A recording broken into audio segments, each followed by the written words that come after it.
This has been happening for under a week, and it's scaring the shit out of me. I'm 15 and have one phone. Last week, I was just chilling in bed and I hear a vibration sound coming from under my bed, like a phone notification. I think nothing of it until it kept happening for 7 days straight, and still is happening to this very day. At first, obviously, as a 15-year-old, I thought somebody was under my bed.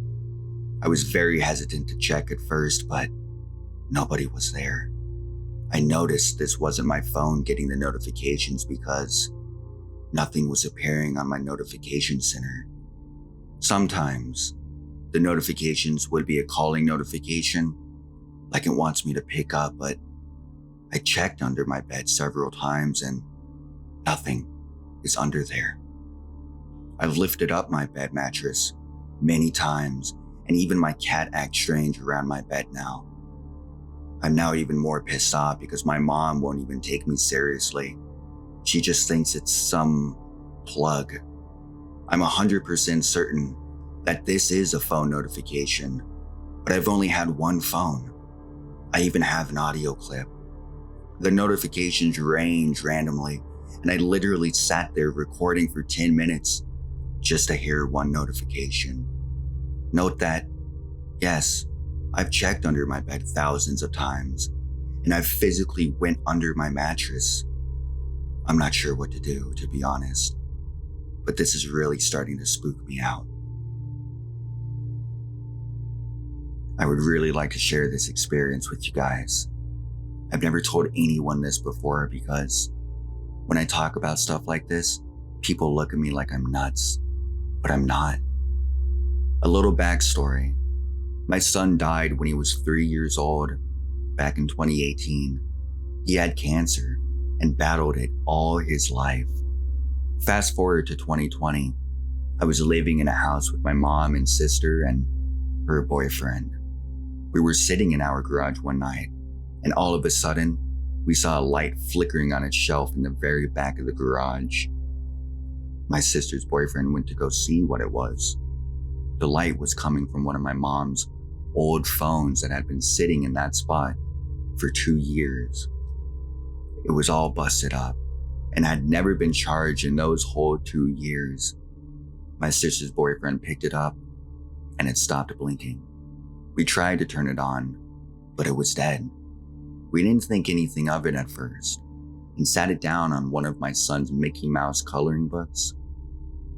As soon as that phone touched his coloring book, it started flashing again.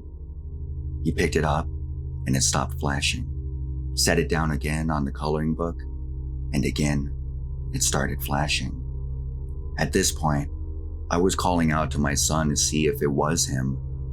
I was asking him to give me a sign if it was him, and then the phone just turned on. There was a random jumble of letters and numbers on the screen, but right there amongst the jumbled letters and numbers, it said Mickey Mouse. At that point, I knew it was him. I cried hysterically. We all did. We went inside with the phone and showed my mom and told her what happened. She couldn't believe it. The phone stopped flashing, and I held it for a few hours to see if it would do it again. We were all about to go to bed, so my sister stood up and turned off the living room light. I set the phone down on our fireplace in the living room by a little cross and Bible. We were all about to go to our rooms when the light on the phone came on again. The light on the phone was pointed directly at the cross and casted a big shadow on the cross. The shadow of the cross covered one of our entire living room walls. All of our mouths dropped wide open. We all knew he was showing us a sign that he was okay. We all prayed together and talked to him that night. After that, the phone never turned on again. Never flashed a light again either. I tried to charge it the next day and it just never turned on. This is one of many experiences we've had since he died. Just Let me know if there's more out there that we can do, or if there's any other information that can help me understand what happened. The way our house is set up, there's a staircase leading up to the master suite, and it is a 90-degree angle. No vents.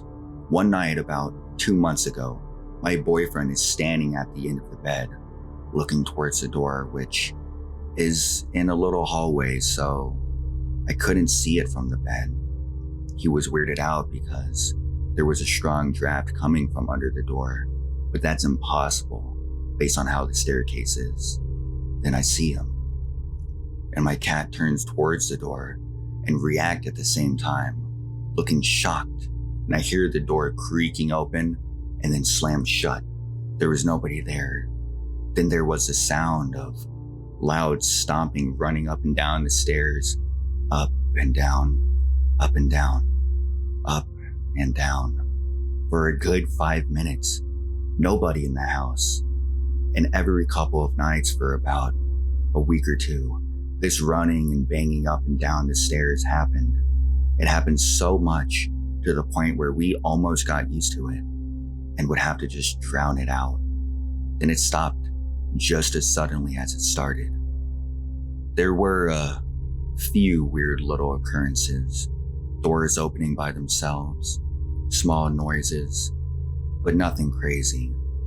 Our back door has a storm door that has a dog door on it, and then there is the actual back door that is solid.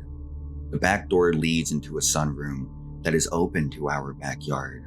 We leave the door open so the dogs can go in and out of the storm door, and then around 7-ish at night, we call everyone inside and close the door for the night. Information that is very important for this next encounter is that my Shih Tzu, Oatmeal, hates going outside and will only go if we are with him. If I put him outside by himself, he claws and barks at the door and squeezes himself between the storm door and the back door. About a month ago, after calling everyone in, I was watching a movie downstairs and my boyfriend was upstairs playing video games. About an hour or so into the movie, I hear scratching at the back door. I think it must be one of our cats because it's hard to get them inside from the sunroom. I go to let them in, and it isn't a cat. It's my Shih Tzu, Oatmeal. I pick him up and love on him and tell him I'm sorry we locked him out. He growls at me and runs off. Oatmeal can be a nuisance, so I don't think anything of this. About 30 minutes later, my boyfriend comes downstairs and I tell him that he locked Oatmeal outside when he called all the dogs in. He insists that Oatmeal has just been upstairs with him this whole time, in his lap, making it hard for him to play games. We had a kind of half-joking but mostly serious argument because we both insisted on seeing Oatmeal in 2 different places at once. I shrug it off and think my boyfriend just didn't want to admit he locked Oatmeal out. No biggie. About 2 weeks ago, I woke up for work and take Oatmeal downstairs with me, and I close the bedroom door behind me so Oatmeal doesn't run back upstairs and bother my boyfriend when he's sleeping. I do this pretty much every day. I go to work, come home, and my boyfriend is telling me how Oatmeal got into trouble the night before, after I fell asleep, and he said he locked him downstairs as punishment. I'm laughing because my dog is a nuisance, and I ask him when he decided to soften up and let Odie back in the bedroom, and he very seriously insisted he didn't. I tell him that Odie was sleeping by my feet that morning, and I took him downstairs with me. We have another argument, both insisting he was in 2 different spots at the same time. About a week ago, we were watching TV. Oatmeal sleeping by my feet as always. It gets late, so we turn everything off and are laying there watching videos on our phones until we get sleepy. I feel something climb up between us and circle a few times before settling in against my back. I can feel my boyfriend petting it. I thought it was a little weird because I could still feel Oatmeal on my feet, and my cat usually lays on top of me. He insists on being on top of me, and he would climb back up if I push him off. But I just assume it's my cat anyway, because why would it be anything else? About 5 minutes later, I hear Oatmeal's growl come from in between me and him, and my boyfriend hurries to turn on the light as something runs off the bed. Oatmeal is sleeping soundly by my feet, and my cat is sleeping in a chair across the room. My boyfriend throws himself out of the bed and starts searching the entire room in a panic, going through the bathroom cabinets, the dirty laundry, under the bed. He literally had a gun and a flashlight and is hunting the room, panicked. He said he was petting what he thought was Oatmeal, but then he got his head and it was completely hairless, and it growled and tried to bite him, and then it just ran off. We were up for hours before finally falling asleep with the lights on.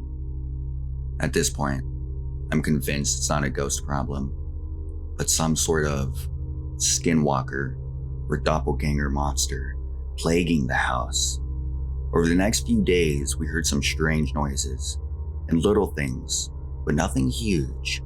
We talked to some people and decided to try and cleanse the house. So we were going to a metaphysical store to get supplies. As we were getting ourselves together, I hear 3 knocks come from the top of the stairs. I asked my boyfriend if he heard them, and then there was another 3 knocks. This time, louder and more separated, more deliberate.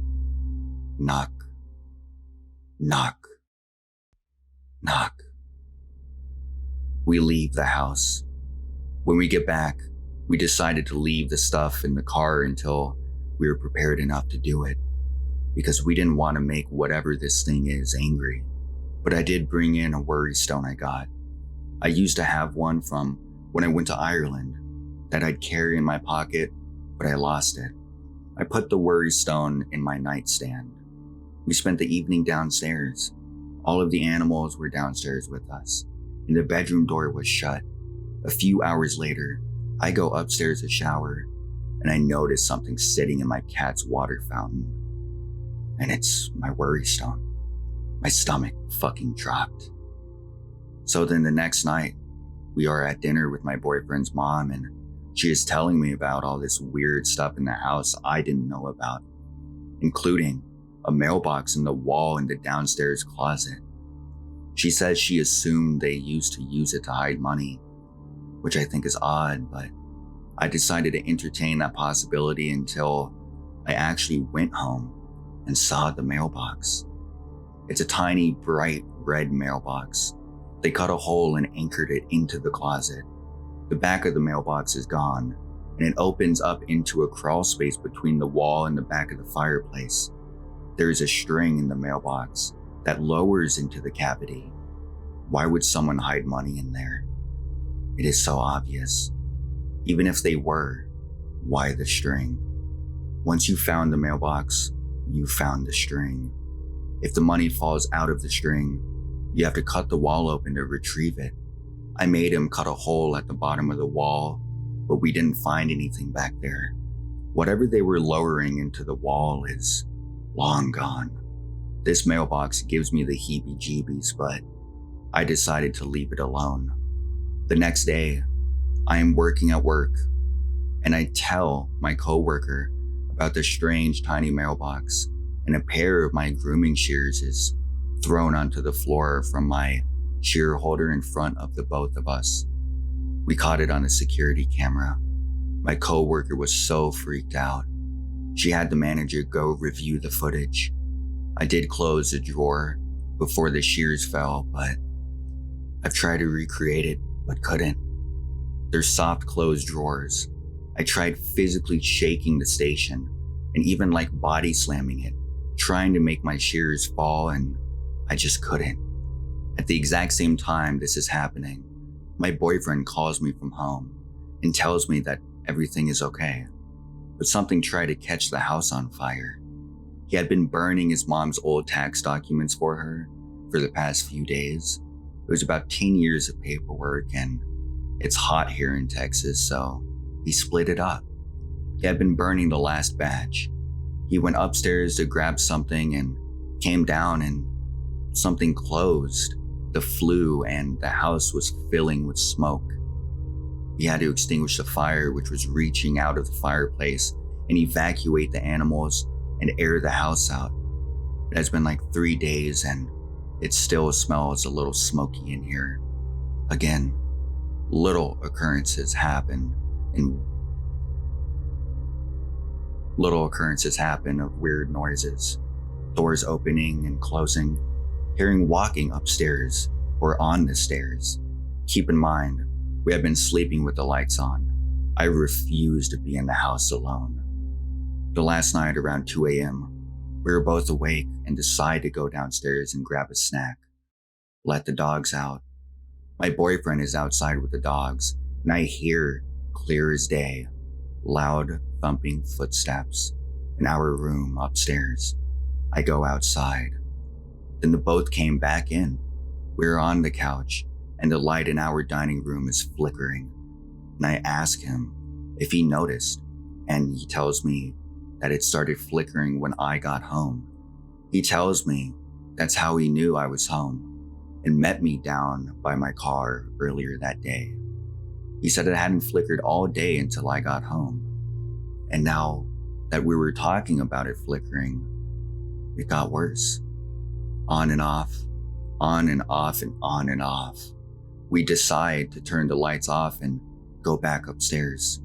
Then, upstairs in our bathroom, the light bulb in our wax melter bursts mysteriously.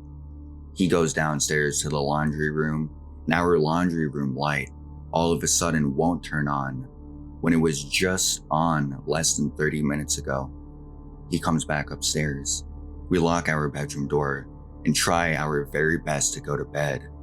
This morning, all the lights are working fine until I'm out in my craft shed where the electricity starts going on and off randomly.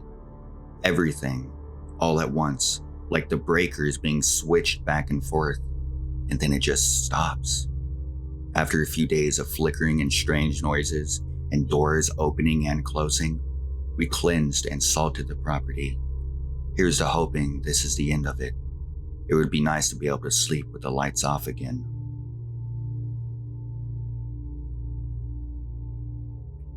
I have my own fair share of scary experiences, mostly paranormal, such as seeing red eyes poke up out of the tall grass, and toys falling and turning on but they don't have any batteries in them, and witnessing 2 possessions, one in my classroom and during our field trip, but that one I will never forget. That lasted about a week. It was early November in 2009, and we've just finished celebrating All Souls Day, Day of the Dead here in the Philippines. We lived in a small subdivision surrounded by kind neighbors, so we didn't really expect things to turn south that fast. It's just me, my brother, my mom and dad, grandfather and cousin who've been living in the house for about 6 months, and so far, so good. My mom's store is doing great. First time being able to watch Cartoon Network and Nickelodeon. And I've just started my Pokemon Fire Red playthrough. Then it happened. My cousin told us about the voices she hears at night and the constant banging she feels underneath her bed. We shrugged it off as some nightmare, and days passed until she brought it up again, but this time, she woke up nearby the stairs at 3 a.m., and that actually made my parents a little worried. I was a kid, so I wasn't actually scared. To be honest, I'm actually pretty pumped to experience my first actual paranormal activity.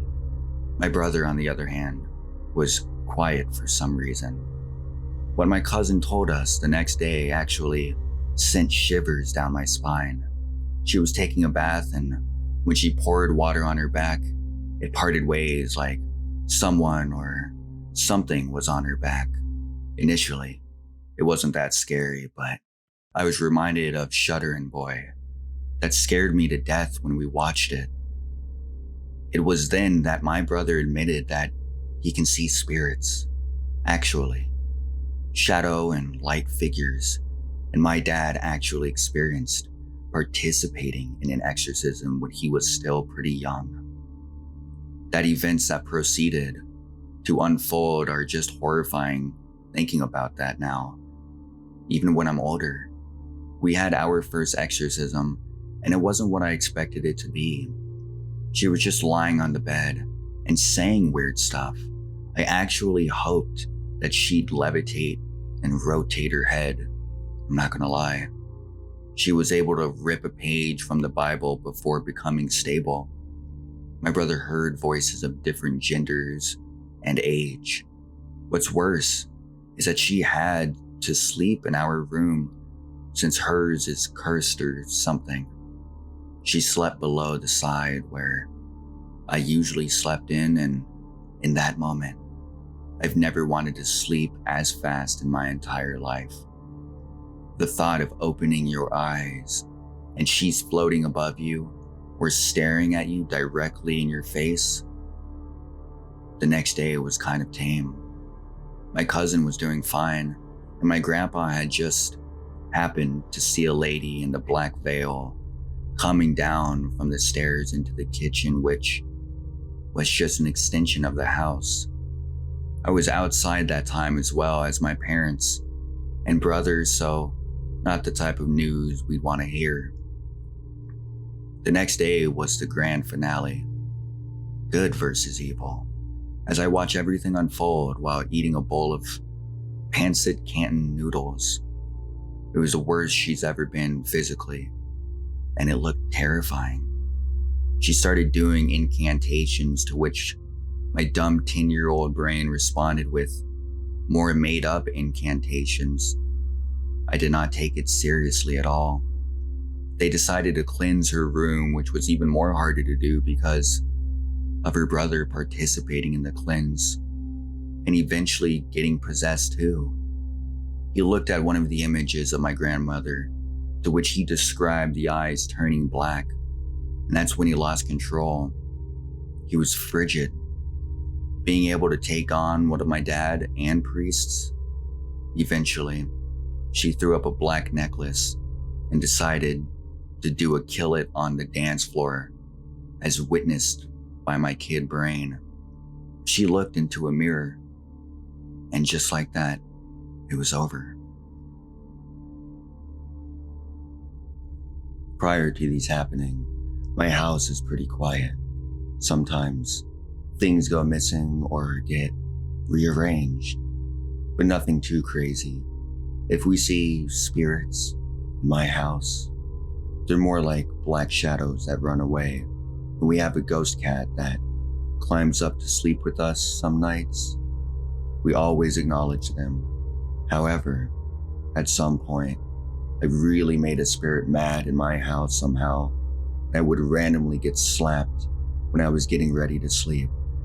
I'd be lying in my bed, in my back or my side, just about ready to fall asleep. Then bam, I get struck right in the face. It was never across the cheek. It was more like someone punched me or palmed me in the nose. It was hard enough to make my nose water, and my sinuses really hurt. But there were also a few times it was hard enough to make my nose bleed. It happened in total about 8 times over 2 weeks before it stopped. Has anyone else had this happen to them?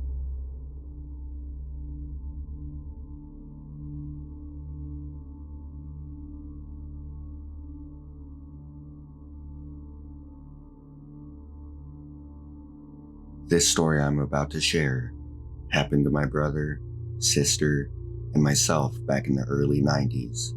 I've decided to share this story because of recent family tragedy brought this experience to my mind, and I have been thinking about it a lot. So I have decided to share it. When I was a child, I grew up in a haunted house. I have had many terrifying experiences, but this was the topping of the cake, so to speak. I was 10 years old at the time. My two older sisters, Jessica, which was 12 years old, and Deidre, 14 years old. We had a foreign exchange student named Amy from Germany staying with us for 2 weeks at the time. She was very odd and quirky, but I became to enjoy her personality. I also must add, this will be very important, that we had a dog named Cookie. He was a Shih Tzu Yorkie, and due to his size, he could never jump up on a couch. He would try and try until you finally had to pick him up and put him on the couch or chair. I had never seen him been able to jump up on our couch.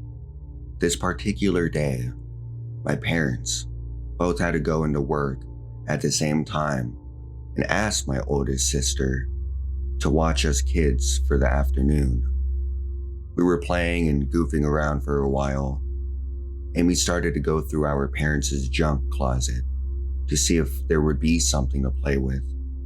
She all of a sudden came out of the closet, ecstatic, holding a tape recorder. She starts wanting to record funny things and listen to it back. Sounded fun.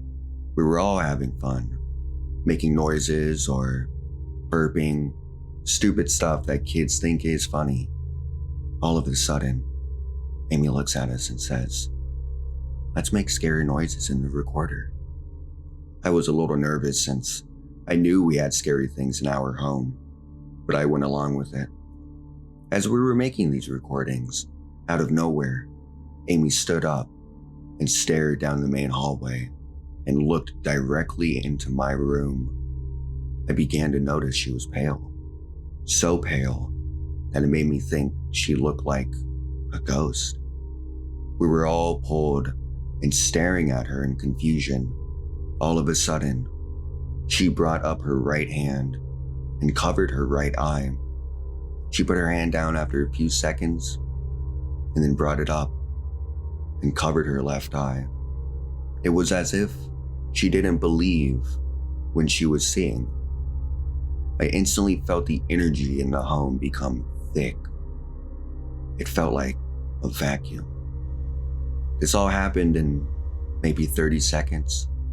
All of a sudden, Cookie ran towards my bedroom and was barking at the room. Then he whimpered and bolted down the hallway and jumped onto the couch. Right after that moment, we started to hear something run full force down the hallway towards us. We couldn't see it. We could only hear it. We'd jump on the couch and cuddle together, sobbing and terrified.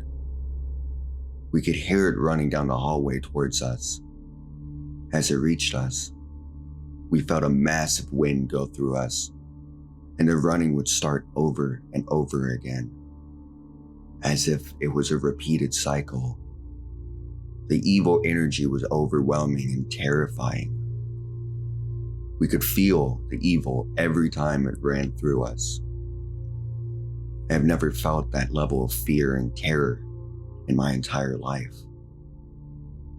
This went on for about 15 to 20 minutes. The neighbor to our left, that was a priest, heard us screaming and came over to check out what was happening. As soon as he touched the doorknob, it instantly stopped. He came in to us, terrified and sobbing uncontrollably. He called my parents, and they came home immediately. We never heard from Amy again after she left 3 days later. I always have wondered about her and the trauma she experienced, staying with us and that effect. I hope she is okay now, after what she went through in our home.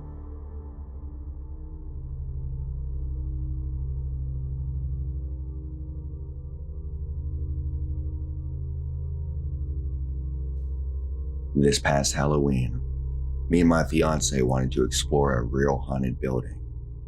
I honestly wasn't expecting to have any weird experiences and went in being skeptical. We booked ahead of time, and I think there was a group of 20 or so people we didn't know. They gave us a history of the place and the rules and said, go look around. There wasn't a guided tour, just kind of do your own type of thing. The place was super creepy, and I felt like I got weird vibes because of that. However, we went to the second floor, and I was walking past this tiny room that they probably used to store medication. I went to walk into the room, the mirror was broken, and I got really lightheaded and an instant headache. I felt almost like not myself for about 30 seconds and walked out into another room. As soon as I left, the feelings went away. Like 5 minutes later, my fiance said she had the same thing happen before I even mentioned it. We ended up standing in a hallway, and I was just recording with my phone. I'd say maybe about 15 minutes went by with nothing, and then I felt this electricity from my feet course through my body to my hands. Holding my phone, and it felt like an unseen force went to push my phone away. I wish I could have captured the EVP or some gnarly video, but I just couldn't.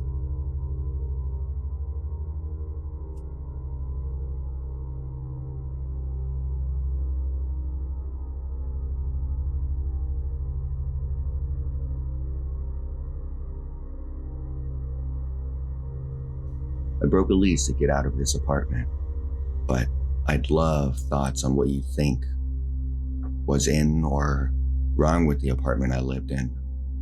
About a month in, I started waking up at 3 a.m. every night. I would feel something off and never, ever left my bedroom. I never closed my door, but in that place, I did. Thankfully, there was a bathroom connected. Half of the time I would hear voices in the living room and literal horror music coming from there. Sometimes it would sound like everything in my closet collapsed. Loud crashing to find nothing in the morning. I would get in the shower and come back to find white powder, cornstarch from my cupboards all over the counter. But I lived alone. Sometimes, the keys to my bathrooms would be removed from the top of the doors and set in a perfect line in the middle of carpet 6 feet from the door. One time, I came home from work in the middle of the day and felt sick dread as soon as I walked in, like someone was in my apartment. I searched everywhere and found nothing. I went out to the balcony to calm my nerves. When I walked back, I saw a flickering blue, transparent projection of a man with no eyes, greasy hair, blood on his shirt. Never saw him again, but I hoped it out of my apartment for the rest of the day. Now, to this shadow man, I lived on the second floor and would sit out on my balcony in the evenings.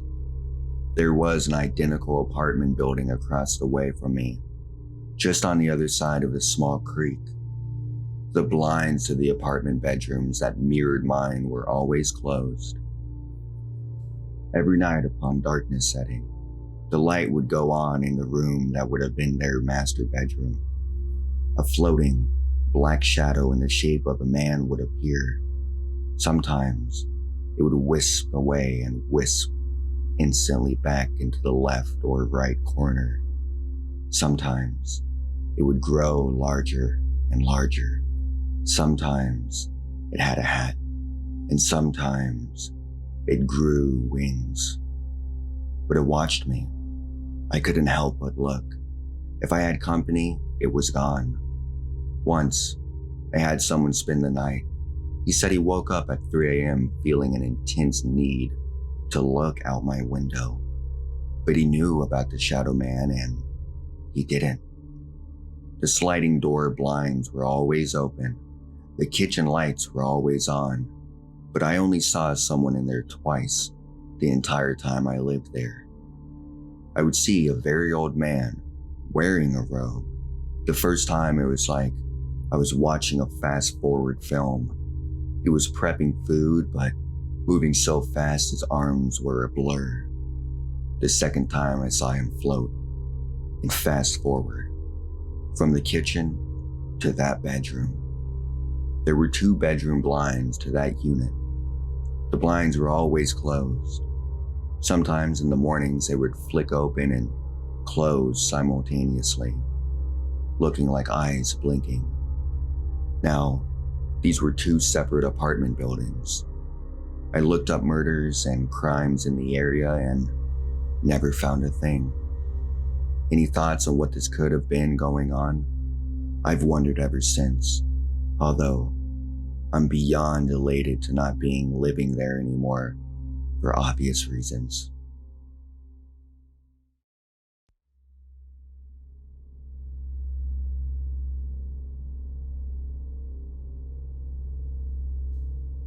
So to preface this, I work in a hospital on the SCU, monitoring patients' heart rates. Additionally, I also do not have any mental illness aside from seasonal depression and anxiety. Since I know the first thing someone is going to say is, maybe you should get checked for psychosis.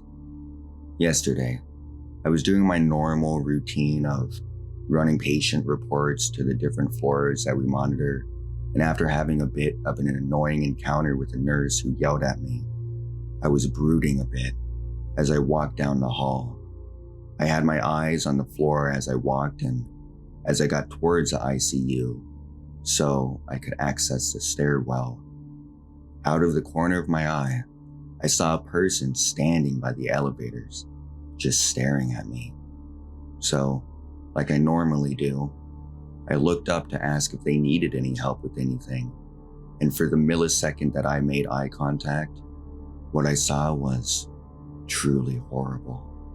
It was a being composed entirely of black, or wearing all black, except for its hands. It had these long claws that were unnaturally white, like it hadn't seen sunshine in years.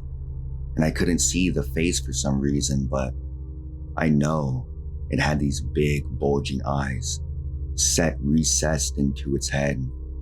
The moment I saw it, truly saw it, I froze in place and blinked because it was that startling. I didn't feel terrified, but it made me uncomfortable. And when I opened my eyes for that quick blink, it disappeared. I'm not sure what I saw, but this isn't the first time I've seen anything in that building.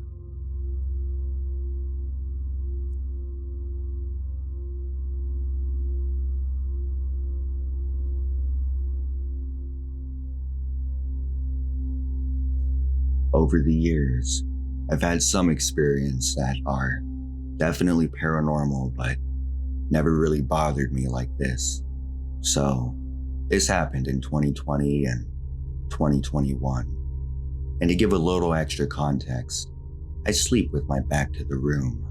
Now, both times, I woke up to this feeling of something that wanted to harm me.